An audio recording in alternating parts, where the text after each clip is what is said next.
Hope you're having a great conference so far. On behalf of the many organizers, many volunteers, it's been a true pleasure to be involved with this conference. Our Saturday keynote, someone very special who needs no introduction, Woz.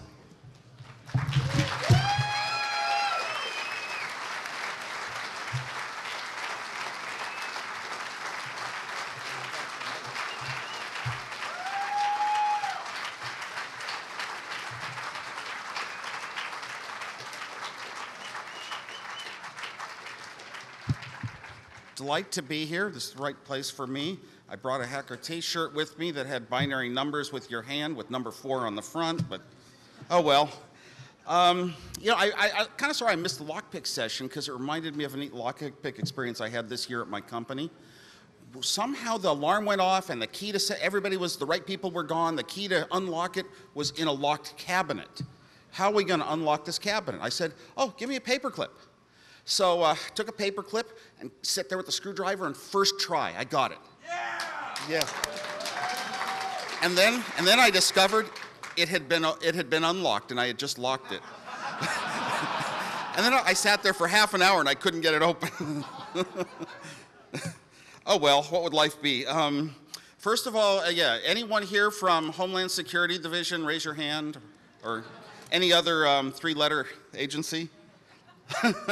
Okay, you know, you go through life, and if you're accomplished and you're successful, you can kind of go into a world and be around a lot of people that are CEOs and, you know, live an established life and, you know, good, strict rules, and we got it made. But for me, it was a lot different. Never really even wanted any of the success and all that, just wanted to design neat computers. So for me, I've chosen that I'd much rather be around people like all of you, the people in my life, interesting people. You know, obviously we're a threat to everybody who's got money because we have so much of their money now because we're, you know, we know how to get it, right? And when when you die, how are you going to value your life? Did you live it? Did you have a fun life? You know, you could say, well, I achieved this and I have this going on. I'm trying to get this division of my company in shape and I have these clothes and title and salary and money and houses. Or did you have a ton of laughs every day with your friends and walk around telling jokes and we're happy? Who had the better life, really? So that's us. Somebody today, I was talking to Cheshire and his great phone number. I'm a collector of neat phone numbers. It really started with a thing I had called Dial a Joke, and you needed good numbers so you didn't get 2,000 wrong calls a day. And one of the numbers I had was 2211111. Why? A lot of us in this room were the kind of purists. 2211111, by the rules of assigning phone numbers back then, that was the shortest distance you could dial on a dial phone, if dial phones still existed. So it's kind of like a purism, why it was so much better. You could get no other number that only had 2 2s and 5 1s. Got a million calls on it all the time, and they hung up until one day I was booking a flight, which turned out to be Pan Am. So the next time I got a call and I heard them start, I said, hello, and they started hanging up. I said, oh, you calling Pan Am? And the lady said, oh, yeah. I said, well, we're on our lunch break, so what can I do for you? Booked my first flight that day. After about a couple weeks, I figured, uh-oh, the police are going to be, you know, triggered onto this and looking for who's getting people to go to the San Jose airport at 3 in the morning to catch flights that don't exist. So I started always telling people at the end of the call, I'm just joking. You know how hard it is to get people to believe that? They chuckle, and then they say, okay, how much is it for the ticket? No, I'm just joking. Well, so I started trying to stretch it out. Sometimes what we do is a little psychological game. How much can you get people to buy into? How far can you deceive them? So I started playing this game of the Grasshopper Special had the lowest flights. If you go through our lesser used airports, and I would make up places like Billings, Montana, Moscow, Idaho, Amarillo, Texas. If you bounce around all these cities and get to your destination in 5 hops, your flight can be cheaper. Oh. And one day I told this guy, you go to Las Vegas and you go up to our booth and roll the dice. If you get a 7, the next leg is free. And he bought into it. I started trying to sell propeller service flights, 30 hours to London. The guy wouldn't take it. But I did sell a 20-hour flight to New York.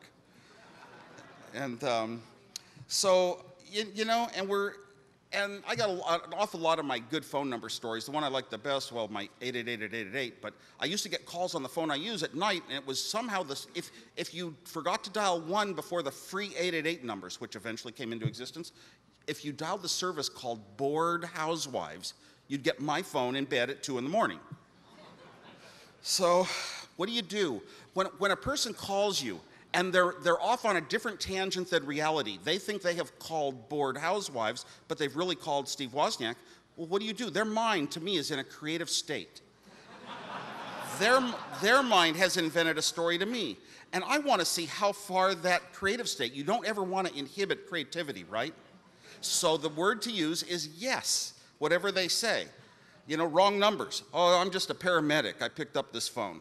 Oh, is it a Bronco? Yeah. Is it a white Bronco? Yes. Is it by the reservoir? Yes. Where are you going? Oh, I don't know. I better hang up now. It's too much time on this call. So, you know, I don't know. There's a lot of people that don't really grow up with kind of a sense of humor that might be at somebody else's disadvantage in small ways. And I forget, there is a name for this. But those of us who've been down the paths we've been down have an inborn curiosity. Really, it starts when we're babies. You take any baby, they're all hackers. Every baby is trying to push its way out of the crib, you know, crawling around, looking at every door, every cabinet, and trying to open it or touch things and knock them over. So they're all babies, and they kind of get taught by people what the rules are, where you can go, where you can't, what's the shape of your maze. But somehow God or nature, whoever makes us, has made us that way from the start. And a lot of us like to get pleasure from the unexpected. Well, what is a joke? Everyone grows up with jokes in every culture, and that's the biggest element of humor. You tell a story along one line, and the punchline is something you didn't expect, a different story that fit the words. And getting pleasure from the unexpected, isn't that unusual? But like I said, there are some people that cannot laugh at jokes. Matter of fact, there are some people that hear a joke and they think it's the truth. We have dreams so often that we're trying to do the things that aren't supposed to be possible. Who would have thought in 1971 that if you put some tones into your own home phone, you could dial anywhere in the world?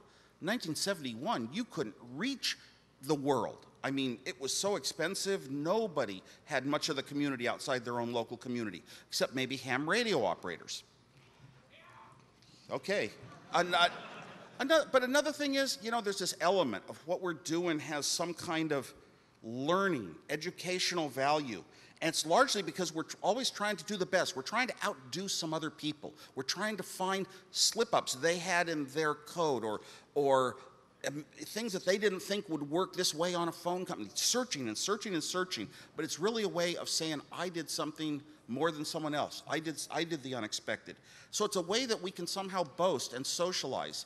I met someone who was a psychology student once that taught me that, well, there's a group of people that sort of I was in that category while I was in college.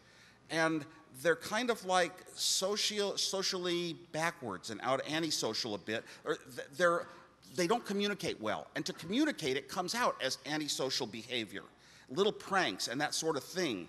And somehow that's a way of touching other people and having a back and forth communication. And it substitutes for the normal.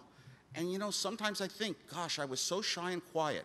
And sometimes by designing something good or doing something unexpected, all of a sudden I'd have people that would talk to me and it would open up my shell and I'd have something to talk about.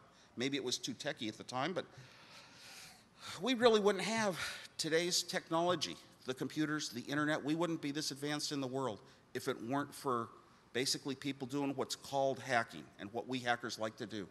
And, you know, play around and see how far we can get. It turns out that almost every major advance and really new thing that's startling, you talk to the people that invented it in later life, and they all go back to their stories with blue boxes and their stories of, you know, other kinds of electronic pranks and fun, and almost none of them were like kind of the serious business student, accountant type personality. So really we'd be, who knows how far backwards we'd be.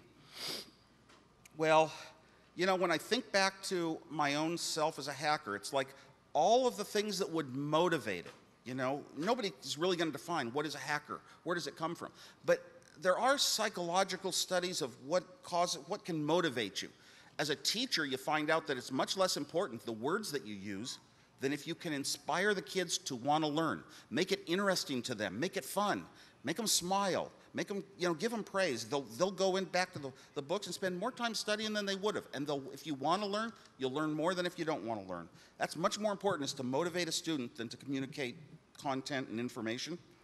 But as hackers working on our projects, we're motivated very much by the humor. Somebody laughs. We made somebody laugh. I don't know what it is. I don't know why laughter's good, for a lot of us. We get the prestige of being able to boast about what we were able to accomplish that other people didn't know about, that it was possible in the world. Obviously doing the best, and very often trying to be perfect. It was like the early phrase hackers that came from the Model Railroad Club and at MIT. It was looking over a type of code and rewriting it, and everybody took a hand at it, rewrote it one hair better, and it was somehow simpler, or somehow everyone would look at it and say, that is the perfect code. Want to get it a little better than any other human could do. We're obviously not motivated by money. I don't really see a lot of money in this room. Well, you know what? No, I gave mine away, trust me. Because, I didn't do this stuff for money, and it's the truth. It turns out that, I'll get into that. I'll get into that. I mean, I'll even get into the start of Apple in that regard. But funny thing is, there's a lot of society says that money causes technological advancement and causes change that improves people's lives. But really, it's somebody being motivated the right way on the inside, wanting to solve these big problems that really come up with the great inventions and the great steps forward. And we have a system of business models that work, and tax laws that protect it, and other laws that you can't. I mean, you start a business and you can't even let your employees be free and pay their own way to hotels. I mean, it gets so complicated. But it turns out we have a system. It's all based on money, and here we are trying to develop technologies of our own, or whatever we can get our hands on, figure out something that's ours and not theirs, and create it a way into a system maybe. If we're creating something without money, yeah, we're a threat to the people that say that it takes money to do it. Yeah, we're terrorists. We're terrorists. We're a threat to the normal way of making products with money. We're a threat to the financial models of the Western, culture, because we don't do what we do for riches. Well, when I was young, my dad was probably the most important influence in my life, and he'd gone to Caltech. And he would tell at the dinner table sometimes some of the pranks that they had done at Caltech. And some of these pranks involved electronics and computers, and some didn't, but they were, I sat there and he didn't instruct me. Here's how you do pranks. I heard the stories, and it was fun, and I laughed. And that laughter inside, I told myself, I am going to be a prankster. I am going to do pranks like that in my life. Didn't have to tell anyone. And it's kind of like my son. The early days of video games, he sat down with the early Nintendos and played them very young. And one time he came to me and he says, you ask him, what do you think you're going to be in your life? What do you want to be in your life? He says, I don't know, but I'm going to be a game player.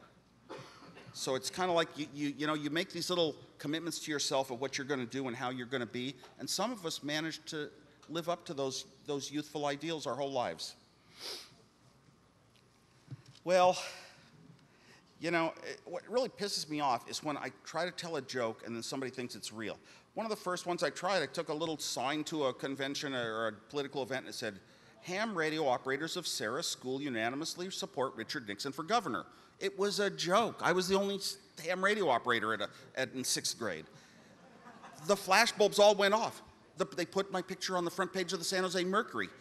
The press treated it, and they said a school group, representing a school group. How did they get it so wrong? So I'm glad for those of us who kind of, know where things are at when need be. Well, one of the things, okay, I've had a lot of different occupations, so I got to think of what path to go here. In 6th grade, I did build a ham radio. Back in those days, you didn't just buy it and learn a set of rules to use it like today. You actually got tubes and capacitors and resistors and sockets and pieces of metal and cabinets, and you put everything together according to hundreds of pages of instruction. You built it yourself. You knew the value of it. You saw a finished product. You used a finished product in the end. You had built it yourself, autonomously on your own schedule, and that was very motivational. And a lot of what we do, you know, we know the value. When you're working for a company on their computer, you know who owns the computer and what your limits are, and it's not yours. And so a lot of us grew up with wanting our own computer for that reason. In 6th grade, I got my first transistor radio. This was so unbelievable. In 1961, I could hear all those songs, all the hit songs of 1961 to this day are, you know, the center of my core. You know, Lion Sleeps Tonight even. But so I got my transistor radio, and I was talking to my dad, who worked at Lockheed on missiles, and he was showing me how they were putting transistors in tighter and tighter configurations to have less weight, because weight matters for missiles. It costs money. And he said they were going to come out with chips, and chips were going to have more than one transistor on them to get it even smaller and lighter. And I said, oh, wow, so they're going to make even better transistor radios. I said, they're going to develop this technology for human beings to listen to better radios. And he said, no, they really developed the technology for the military and the government who can afford it. And then what trickles out comes to human beings in consumer electronics. And that kind of always bothered me. I always kind of wanted the needs of a normal human being living a life in a house, doing normal fun things with friends to kind of drive the world. And I sort of learned that, well, there's a different part of the world you don't see when you're young. Dad asked me about that time, what are you going to be when you grow up? I said, first, I'm going to be an engineer like you, because I was good in math already. And second, I said, I'm going to be a 5th grade teacher like Miss Scrack, because everybody remembers the teacher that saw your potential and respected you for being good at something and really, you know, made you feel like this teacher cared and was going to be a big part of your future. And my dad had been good to teach me the value of education, that we, the younger generation, the older generation, has a really screwed up world, and it doesn't work right, and people don't get along, and there's a lot of problems in it. We, the younger generation, are going to study in school, and we're going to come out and we're going to make a better world when we grow up. Well, it may not have worked out that way, but I still pass that message on to every young person that is close to me, including my own kids. By the time I got to high school, I was real good and accomplished, knowledgeable at computers and logic and building things like that. And I was down, my electronics teacher did something really good. He said, Steve knows all the electronics in school, and he found a way to get me to work at a company in town programming a computer. We didn't have computers in high school. I got to program a computer. This was like the imaginary word. I didn't know there were jobs in computers, that a person could ever do it. This was like the most amazing miracle in a lifetime. First program I wrote was the Knight's Gambit, where you try to jump a knight across a chessboard and hit every square exactly once. I have a computer, 1,000,000 things a second. I'm a human being. I can do about one thing a second, maybe. So I wrote this program, and the lights on the computer flickered and flickered and flickered and flickered, and nothing happened. Uh-oh, did I go through a learning? Well, I finally started printing out chessboards, and I saw that the programming was working exactly as I wanted to, but it was going to take 10 to the 25th years to get a solution. Just because something's fast doesn't mean it can compete with the human mind that can come up with a good approach or algorithm. I ran across my first computer manual down at Sylvania. I saw it on a table, and it said small computer manual, PDP-8. Many of you in the room might remember that one. Oh my gosh, I was so intrigued that there was actually a book within eyesight of me about a computer and what it was. And somebody said, you want it? You can have it. I took that book home and studied it. By then, I had books of the first chips. Now, the first chips had like one gate on a chip, one AND gate or one OR gate on a chip. And the chip cost $50, which is probably $500 today. These things were not for humans like me. But I had the manuals, and they were at least virtual. So I sat down and started trying to design my version of this computer, the PDP-8. And after a while, I designed it. And it was crude, lousy design. After a while, I had a weekend free and designed it a little better. And then some better chips came out. Designed it again a little better. Now another mini computer came out, and I got the manual for it and designed that one. And it became my hobby of every few weeks, I would just sit down on paper and do my own design for all the various mini computers, from Digital Equipment, Varian, Hewlett-Packard, and DEC and Data General, and you would know all the names of the companies, and it became a love of mine. Where do you get computer manuals, though? There were no computer stores back then. There were no places. There were no microprocessors or anything like that either. A friend of mine and I would drive up on Sundays to Stanford Linear Accelerator Center, SLAC, because a lot of smart people work at SLAC. And wherever smart people work, doors are unlocked. And we would go around the back and eventually climb stairs and find a door that was unlocked. We'd go into the main building, we knew where the library was, go in there, and I could read computer manuals, magazines. Read computer magazines, and very often in those magazines in the late 60s, there'd be a card in the back that you could fill in with your name and address, send the card, and they'd send you a computer manual in the mail describing the architecture and instructions and everything of that particular mini computer. Of course, mini computers weren't human yet. They were just rectangular boxes that looked like an airplane cockpit that would scare anybody, but you know, most of us in this room might not be scared, but it would scare most people.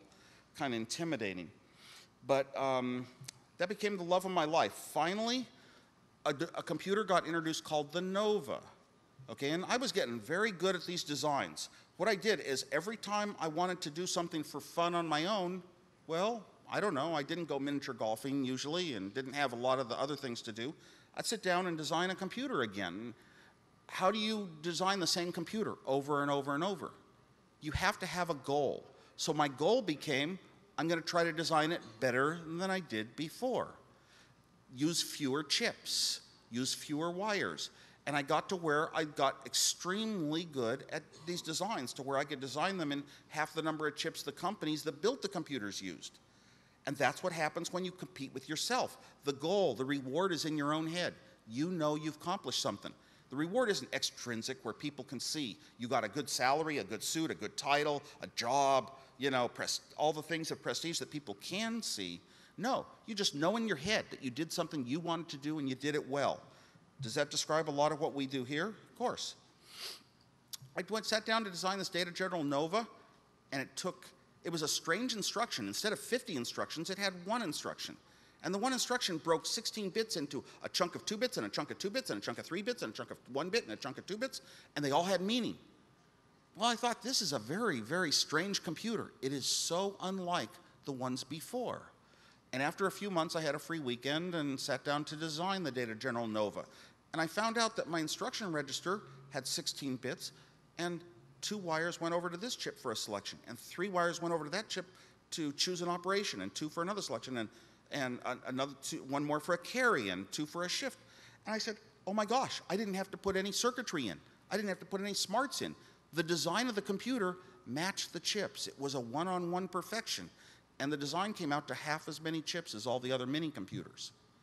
Half as many chips. A startling discovery about how to do things well.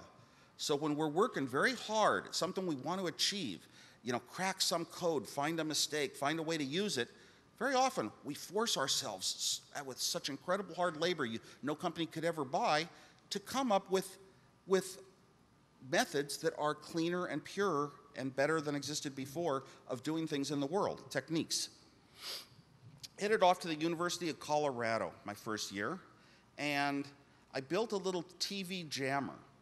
Little device in my hand, bought the fastest transistor at Radio Shack, a 9-volt battery, and I'd go over to, the only color TV was in the basement at a girls' dorm, so everybody would go to there to watch color TV, and I'd sit in the back row and tune the jammer in, and it would fuzz up the picture a little. It didn't quite blow away the color TV signal.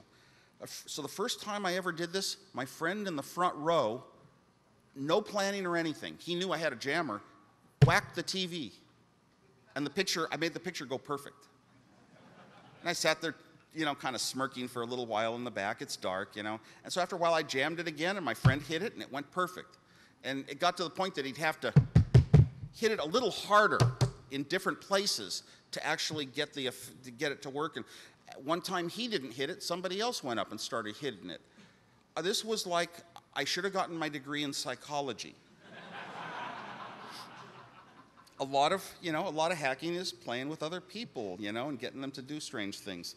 So I sat there for the next 2 weeks, and they would always station one person to sit in a chair by the TV watching it backwards, and that person's job was to fix it when it went bad, and maybe he would go up and tune the fine tuning. Remember the days when TVs had fine tuning? Tune the fine tuning, perfect. Pull his hand away, it goes bad. So I had fun playing with people's bodies, and people are a lot better to teach faster, I think, than rats are, from my experience. One of my most fun times there was one time I noticed 3 people working on the TV set. One of them had his hand on the middle of the screen. We were watching Mission Impossible.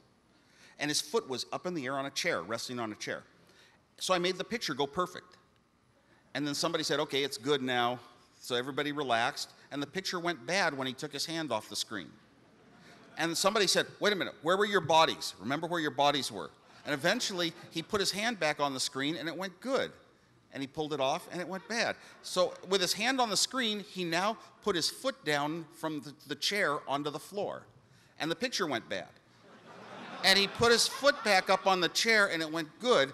And he turned around to the crowd, and he announced, it's a grounding effect. So we watched the last half of Mission Impossible, 1/2 hour, with a hand on the middle of a TV screen. For real. Another time they said it's an antenna problem. So they lifted the twin lead antenna up in the air and it fixed it, you know, and then after a while it went bad, so they lifted it a little higher. And it went bad, so they found a chair and stood in a chair. I finally got it to where it would work if the guy was up on his tiptoes and not if he came down on his heels. And the only regret I ever had playing all those little pranks on people, you know, like who would believe it? I never got caught once, but the only time I regretted was blanking out the end of the Kentucky Derby.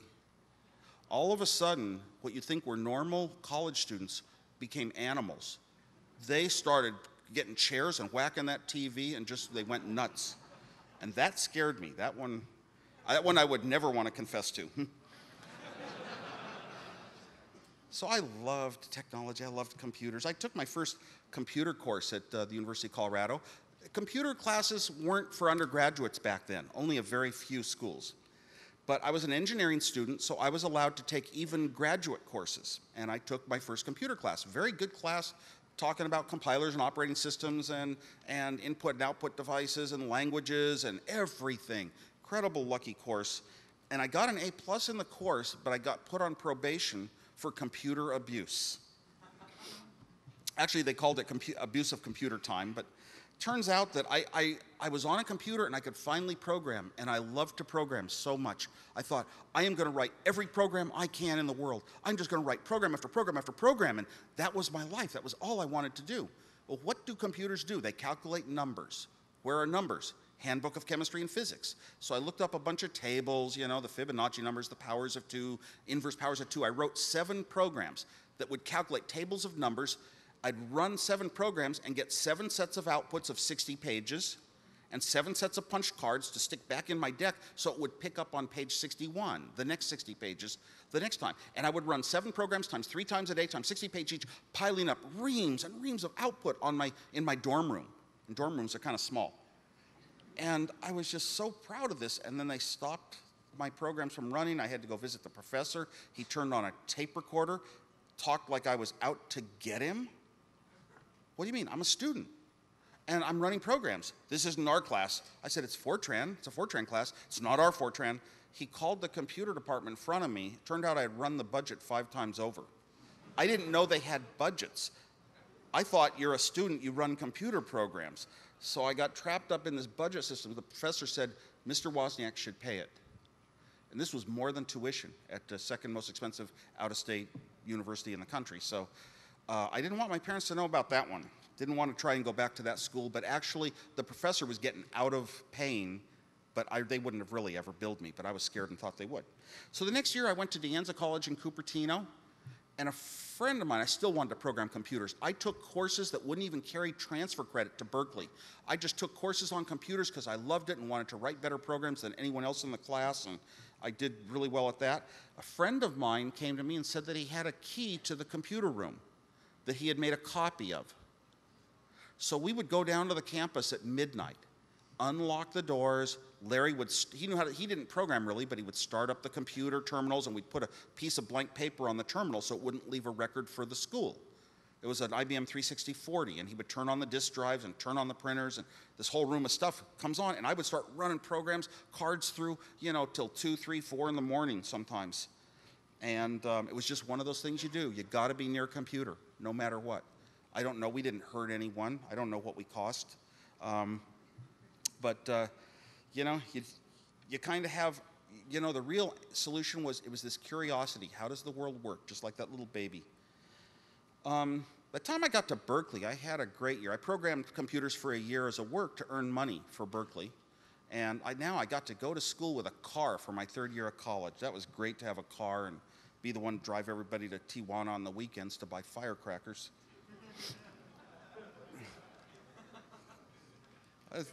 I got some good stories, but not here.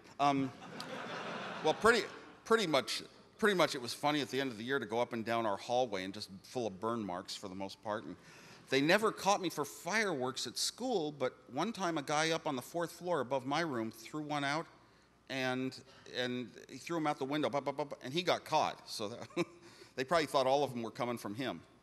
It's like back in high school, put a little M80 with a delayed fuse, a cigarette or something in a trash can, and out in the quad, and it blew up.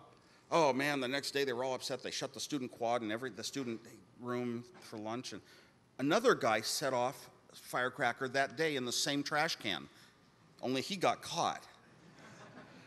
That was the first time my mind ever thought, if you're going to play a prank or something, it's better if it looks like someone else did it. Does anyone else ever do that? I would, no. So we learn things different ways. So anyway, actually back at University of Colorado with my TV jammer, I built one of them into a magic marker, real well disguised, and slid it into the rings of a little binder while I was taking notes. And at the start of class, I was in a class that had 4 TV sets. Only some upper class students got to watch the professor live. So I'm in there with the 4 TV sets thinking, hey, I'll just see if this jammer works for fun and jam it and unjam it. And I jammed the TVs, and they didn't really jam very well because they were closed circuit. The TV right near me didn't really get jammed at all. The TV across the room got jammed the worst, in different levels. All of a sudden, 3 older-looking students stood up in the front of class, and they started looking us over. Very small class. And I was scared. They said, whoever's got the transmitter on, turn it off. Yeah, right. I'm going to reach down to my magic marker and click it off. So I'm sitting there kind of scared through the whole class. They're watching us closely and trying to figure out who's got it. And I figured at the end of class, we walk out and I'm safe. Near the end of class, there was a guy sitting under the TV that was jammed the worst. And he started gathering his books up to leave a little early. So as he walked towards the door, I started twisting the picture in and out, you know, less and worse, less and worse. And as he walked out the door, I made it go perfect. And I saw one of those TA guys point like this. And later I was telling the joke to a few friends, and one of those friends said he was sitting up near the front row, and the TA said, there he goes. So, thank you. It's, I got another story like making somebody else look like they did it. So at Berkeley, I wound up with an incredible schedule. I was a junior. I took 4 graduate level computer courses because that's what interested me the first quarter. And they were all, luckily, in the same room of the same building. And 2 of them were on Tuesday, Thursday, 2 of them were Monday, Wednesday, as classes will be. And they were all one right after the other. So I could go into this classroom, sit down in one seat, and go through 2 classes in the same seat. Each day, I even had the same seat in the same classroom on the Monday, Wednesdays, and the Tuesday, Thursdays. And none of my classes started before noon. So I hope that was an agreeable schedule to anybody in the world. And there, kind of got into blue boxes. 2 days before going to Berkeley, on a Saturday, I picked up a copy of, I never read Esquire magazine, but there it was on my parents' table. I picked it up and read the story, The Secrets of the Little Blue Box, fiction by Ron Rosenblum. And I read this thing, and I was only halfway through this incredible story of engineers and smart people like myself hooking up wires and rewiring the networks of the phone network of America, and being smarter than all the engineers in the phone companies and going around doing this stuff just because they were wild, crazy guys. And this was just an amazing, amazing story. So halfway through, I called my best friend Steve Jobs. And I started reading him parts of the story, especially where this guy, Captain Crunch, is sort of boasting about what he can do, but sort of saying that he doesn't do it because he knows he's being tapped, and wanting to say, Ma Bell knows I don't do that anymore, but I could. And I said, as I was reading it, I said to Steve, I said, this article doesn't read like fiction. It just reads too true. And as many of us in this room know, that article was 100% true. The closest image to exactly what the people said and what they were like, but it was called fiction. Well, Steve Jobs and I had a dilemma. How do we know if it's true or not? Is a 1 700 and 900 hertz, and a 2, 700 and 1100 or whatever, are these the right ones? They'd given a few examples, so we went down to Slack the next day, Sunday. Nothing, and we got in, and we started going through all the books in the library, and finally I was holding a blue book, CCITT, and there was a list of numbers and frequencies, and the ones that were in the Esquire article matched exactly. They hadn't even changed the frequencies. Steve and I looked at each other, and we sort of knew that this whole thing called phone phreaking wasn't fiction, it was real. And we rushed home and quickly that day built a couple of oscillators, didn't quite get enough quality to succeed with a phone call. We believed in telling our parents what we did. They just said, don't use our phones. So if we, and we were true to that.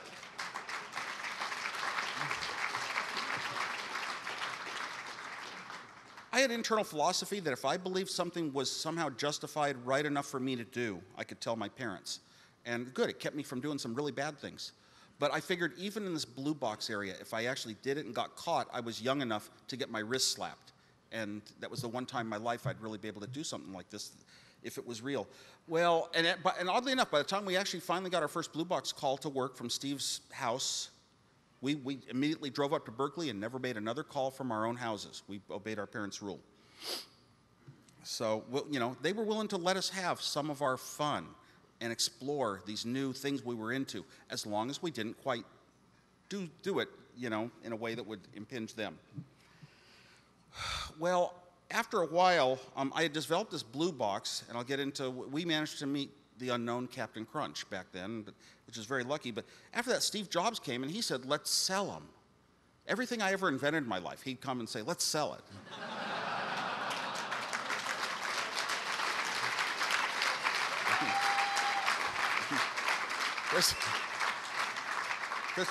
There's a few examples of that.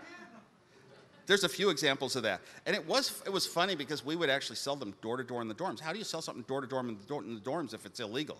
You knock on the door, is Joe Franks there? Who's he? Oh, the guy that makes the free phone calls? Don't know. You start to scope the guy out. Is he cool or not? And then you can pull something out of your pocket.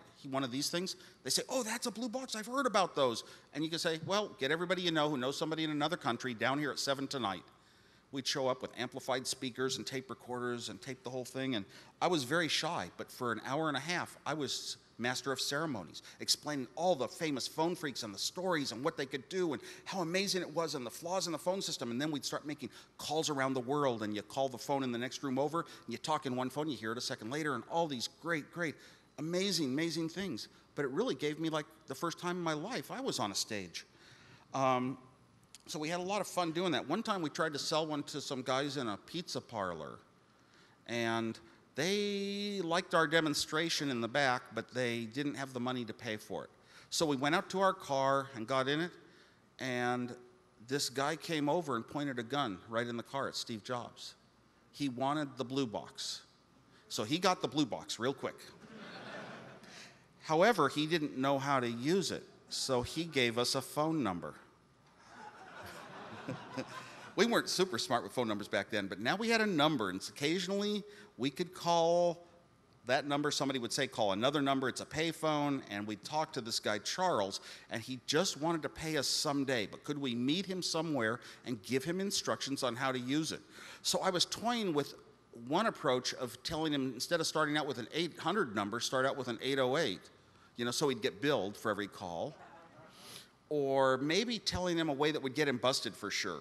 Use a 555 number. But we never went that far. While we were doing all this stuff and reading articles about people like Captain Crunch, guy that used a whistle and got a neat name, Steve said he heard that he did an interview on a station around the San Jose area. And we tried to go through that station, didn't get a hold of John Draper. Didn't know his name. The FBI probably didn't know his name, I don't think. So then a guy came by my dorm room one day from high school, and he said, I started telling him all the phone stories, and he said, I know who Captain Crunch is. Don't tell anyone. His name is John Draper. He worked at KKUP in Cupertino. Whoa, what a surprise. So we called KKUP, and we said, is John Draper there? And they said, he dropped out right after the Esquire article, dropped out of sight. So we knew we had the right guy, and 10 minutes later the phone rang, and I had been seeding my dorms with stories of the biggest hero in phone freaking and all the amazing things he'd done, and I'd exaggerated the stories, and everybody in the dorm knew that he was gonna come visit me that night, you know, and probably everybody was nervously looking out their windows hoping to get a glimpse of this incredible, you know, kind of, what do you call the opposite of a hero? Zero. Whatever. So the door, my roommate stayed in the door. He wanted to, in the room, he wanted to see what John Draper looked like. And Steve Jobs and I were there, and there was a knock on the door, and I went and opened it. And I was expecting the suavest, you know, guy in the world with coats, sport coats, and the man with the woman. Opened it up, and there he is, kind of ragged, missing teeth, and he's John Draper. And I looked a little stunned, and he said, I am he, Captain Crunch.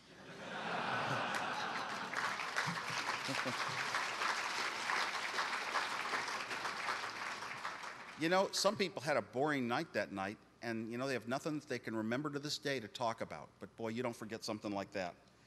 Anyway, he came in. He started explaining codes. He started helping us get our first successful international calls to go. We went out to Kip's Pizza Parlor until 2 in that morning trading codes. And then I had a little problem. My car was back an hour down the bay. I had to drive back at night and get my car at Steve Jobs' house and drive it back up to Berkeley. And it was kind of late at night. Well, on the way back, Steve's generator was bad and his car broke down on the freeway. We said, well, you know what? Crunch was going to come back this way in his van. Maybe he can give us a ride. So let's get to a payphone. We walked to a payphone at a gas station and said, let's try to use the blue box. We've never done it from a payphone, but John had given us a little advice that night in the pizza parlor, and we made a call. Steve Jobs makes the call on the blue box, and the operator comes on the line. And he hangs up all scared. The operator came on the line. Whoa. So we said, let's try it again. And we tried it again. The operator came on the line, and we got so scared we put quarters in, and a cop car pulled up. Cop pulls up. And we had long hair back then, so the cop walked past me and shone his flashlight into the bushes. And his back was turned to me. So Steve Jobs, shaking hand, passed me the blue box, and I had a coat on, so I got it in my pocket. Whew. Then the cops turn back around, and they search us. And they find this thing in my pocket with a keypad. And a cop said, what is it? And I said, it's an electronic music synthesizer. It makes tones. And I played a couple of notes, not enough that he would know it wasn't music.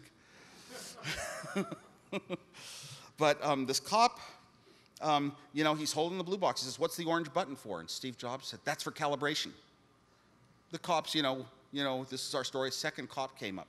Cop took the blue box first thing, and he says, what's this? And I said, oh, it's an electronic music synthesizer to make music electronically. And those things were unheard of back then. I mean, the Moog synthesizer had just come out, you know, and getting some fame. He said, what's the orange button for? Steve Jobs says, that's for calibration. It's computer controlled. And cop looks at it and he says, where does the computer plug in? Steve says, oh, that's inside. You know, well, these cops, we knew we were caught. So, you know, that's how it is. So the cop said, what's happened? We said, our car broke down. And the cop said, we'll take you out to it. So we got in the cop car. They're holding the blue box in the front seat. This cop turned around, passed it back to me in the back seat. And he said, well, a guy named Moog beat you to it.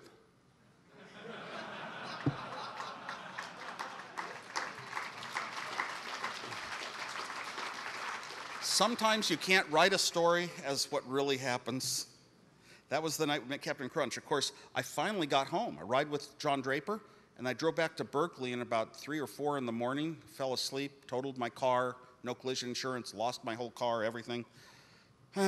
Walked into the dorm room at Berkeley, you know, walked an hour and a half from Oakland, walked in on my roommate at 7:30 in the morning, and I said, good thing I didn't pay the $25 parking fee this quarter. I mean, you got to joke about anything in the world, no matter how bad or hard it is. As has often been told, yes, I did actually place a call to the Pope once from the blue box in the dorms, one of these tape-recorded demos, and sold a blue box the next day. And as John Draper likes to say, I was calling the Pope to make a confession. Well, eventually, I wound up with an incredible job without a degree yet, working for Hewlett-Packard. I took the next year off to work to earn money for my 4th year of college. And I got a job at Hewlett-Packard designing calculators. The Hewlett-Packard scientific calculator, the HP35 had come out. It was the most incredible product in the world to engineers. It was going to change life forever for us. And how could you ever luck into a job designing them? Even though I worked all day long designing at Hewlett-Packard, when I came home, I didn't want to get away from electronics. I wanted to keep doing it. I wanted to keep doing fun things. So I had lots of outside projects. Probably the one I'm most proud of. As a matter of fact, I think some media interviewed me the other day. What are you most proud of in your life? And I really said, it's this. I started the first dial-a-joke in the Bay Area. I had had a year of blue boxing at Berkeley. I had learned about dial-a-jokes around the world. We never had one in the Bay Area. I wanted to start a dial-a-joke. Sounds easy. You couldn't buy an answering machine, right? You couldn't buy a telephone back then. This is 1971, 1972. And so how do you do it? It's pretty expensive. I just wanted to. Nobody else had ever done it in the San Francisco Bay Area. You've maybe met a lot of people in your life that started companies, right? But you've only met one probably that started the first dial-a-joke ever in a regional area. This is probably the wrong crowd to say I'm the only one. But anyway, had to rent a very expensive machine from the phone company. It broke down, the tape ran out from so much use, it ran out after a month, and I always made them replace it with a new machine. So I was getting my money's worth by having to rent it at a high price. And it was kind of cool because it was a little bit like chat rooms were eventually to be on the internet. I could get tons of calls coming into an answer machine all day, and after work I could come home and take live calls. Hello, thank you for dialing dial-a-joke. Today's Polish joke is, and I would tell a joke quickly, thank you for dialing dial-a-joke, and hang up. Matter of fact, in my Blue Box days, I liked humor so much, I had built one special button on my Blue Box that would go automatically dial a call. One call, and it dialed Happy Ben in Los Angeles. Anyone remember Happy Ben? There's this old guy singing Happy Days Are Here Again. That was my favorite thing. So now I had my own dial-a-joke, but I could come home and take live calls. And when I took live calls, I always had books of insults by me so I could always beat the kids. Even though I was older, they would normally beat me with ability to talk and communicate and come up with clever ideas, but not if I had books in front of me. So I'd collect notes on all the schools in the area, and if somebody called from Oak Ridge High School, I'd say, oh yeah, you know, does Mr. Wilson still have those big glasses he wears? Yeah, you know him. They thought I knew everybody in that area. It was fun to do. You know, it's fun to do just lying on my mattress on the floor of my apartment. But I also got involved in other projects in those days, like the first hotel movie systems. I saw a Pong game once in a bowling alley and said, oh my God, I can actually build this. I know television circuits from high school, and I know digital design, and so I built a very low chip count Pong device for my house. In those days, it was hard to come up and build something. It wasn't really possible. TVs did not have video in. But every TV set in those old days came with a schematic. Can you imagine? It's almost like every program today coming with source code.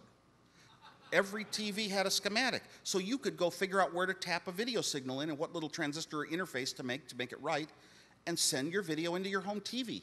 Now, I couldn't afford any input-output terminals. Couldn't afford a teletype, but everyone has a television for free. So that was really the only solution for me.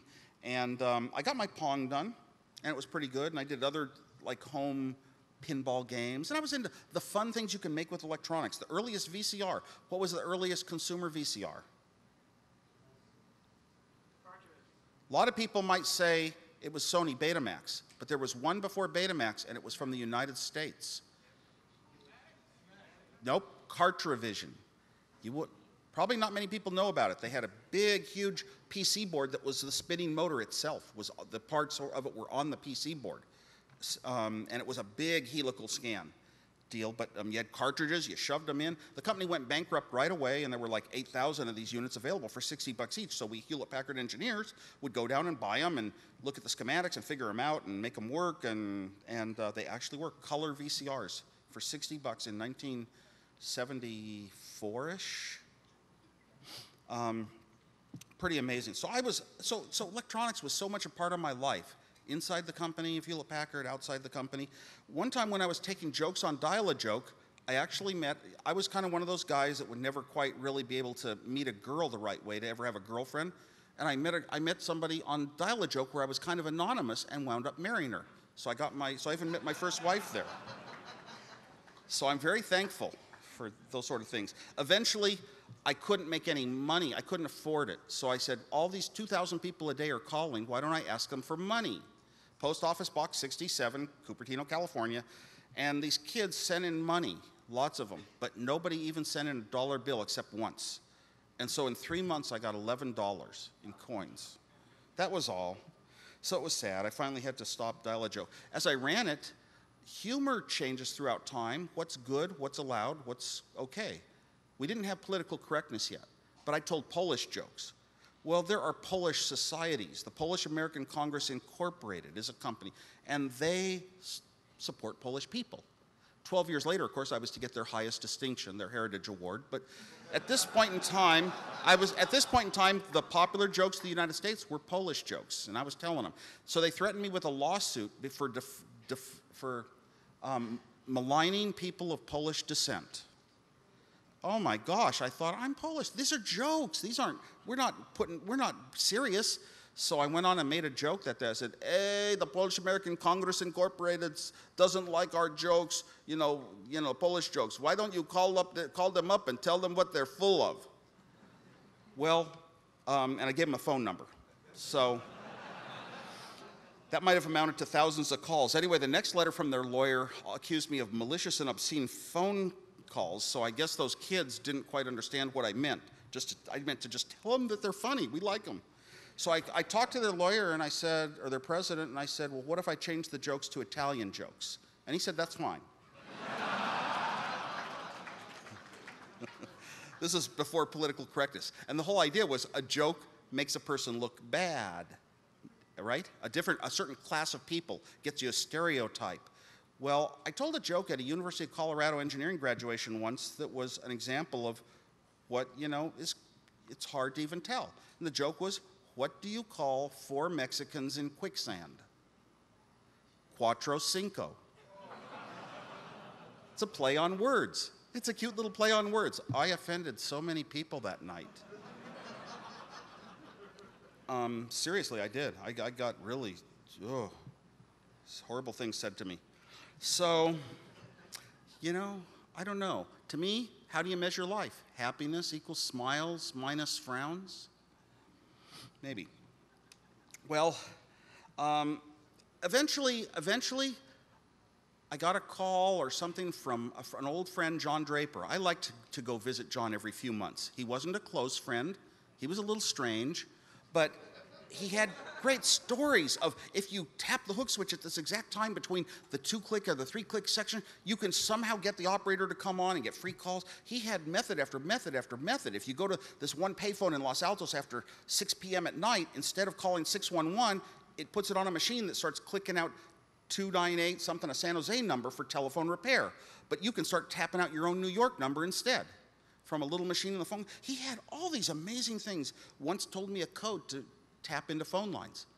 I called it and tapped into the FBI. And this is the one time I ever did it. And I heard them talking about some sensitive, picking up some suspect issues. And I was just blown away. And John told me that one time when he did it, the FBI sort of heard these very weak beeps every 15 seconds. You could almost not hear it. One time they heard it and they said, oh, it must be the guys downstairs taping us again. They suspected their own people. So the Apple I was to come to the world, but eventually, I went over to John Draper's basement where he was working on a project on phones in Cupertino, and he was so excited. And he said, you got to see this, Steve. And he goes over to a teletype, a machine that I could never even afford. And he's typing away. He says, I am playing chess with a computer in Boston. And he says, watch, I can switch over to Stanford, and I can switch up to Berkeley and Santa Barbara, and he could switch to all these computers around. It was the early ARPANET. This was amazing. It was like ham radio could reach out to people far across the country. Blue boxes could reach out to people far across the country and world. And now here was a computer network that reached out across the world. It's those kind of things always intrigued me. And I got pulled into it, and I said, oh my God, I have to do this. How do you do it when you can't afford the equipment? I mean, I had to pay cash at my apartments because my checks bounced. Well, Well, I knew how to design a Pong game. That puts Pong on a TV screen, so I just designed it to put letters on my TV screen and be a terminal. And what do you need? You need a keyboard to be human. Keyboards back then were like equivalent of $1,000 today. But I found one keyboard in a magazine for $60. Uppercase only, $60. That was the most expensive thing I purchased on the road to Apple success. Bought that. Hewlett-Packard had a very nice policy written down, which I actually got to see, which was if you could use chips out of the storeroom for projects of your own design if your supervisor approved.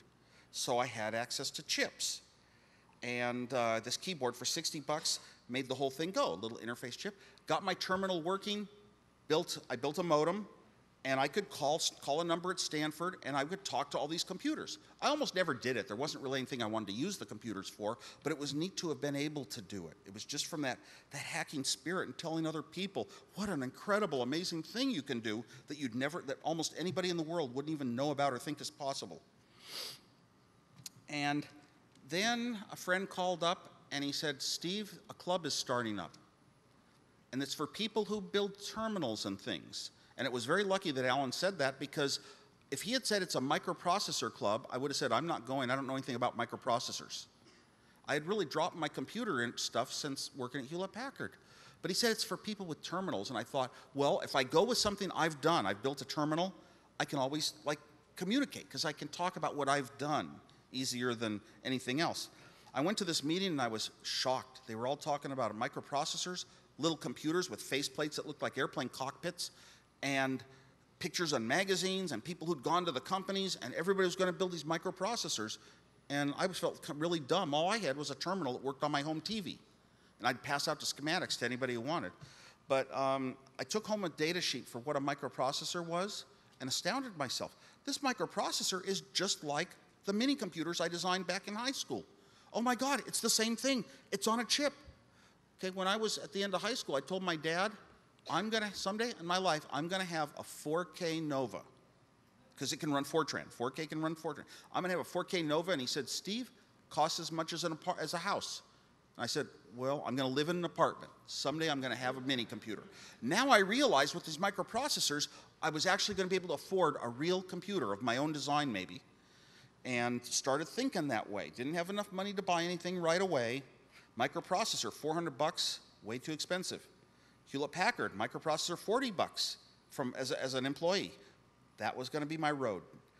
Designed it on paper, drafted it on my drafting board, and a company introduced the best, newest microprocessor for $20. Not only that, but instead of having to go to a distributor and fill out credit reports like you're a company, and you know what? A lot of us just want to be normal human beings. I don't want to be a company.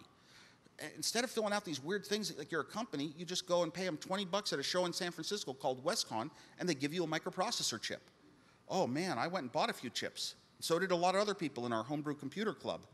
And got to work and started designing the computer, eventually got it to work, made some good choices, and went for dynamic RAMs. The 4K dynamic RAMs were going to be the first RAM ever to be cheaper than core memory and change computer memories forever. But everybody was designing the infantile computers back then. They were simple hobbyists that worked at home.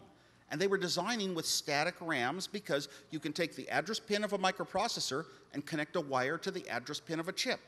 The data of a microprocessor to the data of a chip. Just connect a wire and it works. But those static RAMs were going to cost a lot more than dynamic RAMs. And it was going to take a lot more of them to make a computer. In fact, it took 32 chips to get 4K of RAM on static RAMs. But these new dynamic RAMs, the new 4K dynamic RAMs, you could do it with 8 chips. 8 chips instead of 32. My goal was always to compete with myself and do things in fewer chips. Had to go that way. So I could be smart enough to design the refreshing circuitry, because these dynamic RAMs forget their contents after 0.02 of a second.